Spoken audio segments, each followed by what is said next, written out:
উপমহাদেশের রাজনীতিতে জোটের রাজনীতিটা শুধু বাংলাদেশে নেই। উপমহাদেশের রাজনীতিতে জোটের রাজনীতি দীর্ঘদিন যাবত একটি কালচার হিসেবে চলে আসছে। জাতীয় পার্টি 4 দলীয় জোটের মধ্যে যেরকম ছিল এটা সত্য, আবার আওয়ামী লীগের সাথে মহাজোটের ইয়েতেও ছিল। জোটটা আসলে বিভিন্ন সময় বিভিন্ন সমীকরণে হয়।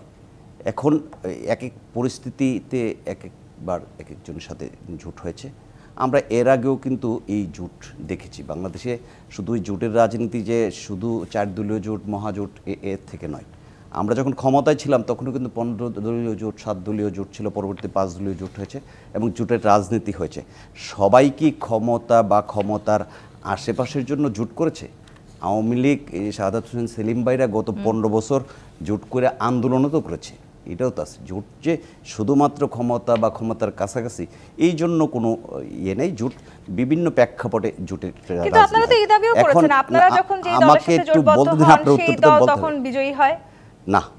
এরকম প্রেক্ষাপট হয়তো বা মহাজোটের পরে ইয়ে হয়েছে। বিজয় আর এর সাথে রাজনীতির কোনো সম্পর্ক নেই।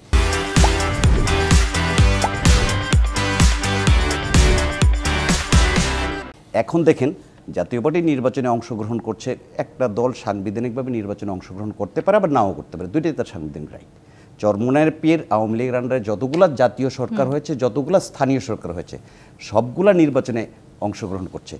এখন তো চরমোনাইয়ের পীরের দরবারে হাজিরা দেওয়ার দেখছি আমরা বিভিন্নভাবে ইয়ে হচ্ছে। কাজে জোটটা কোন সময় কোন পরিস্থিতি হবে এটা সময় বলে দিবে। এবং নির্বাচন আসলে যেহেতু নির্বাচন ভিত্তিক দল এবং ছোট দলগুলোর নিজস্বভাবে ক্ষমতায় যাওয়ার মতো অবস্থা না থাকার কারণে বড় দল দুইটার মধ্যে যখন প্রতিযোগিতা হবে, বড় দুইটা জোটের মধ্যে যখন প্রতিযোগিতা হয়, তখন ছোট দলের সামান্য ভোটও একটা মানে পাশফিল নির্ধারণ করার জন্য একটা মানে শক্তি হিসেবে কাজ করে।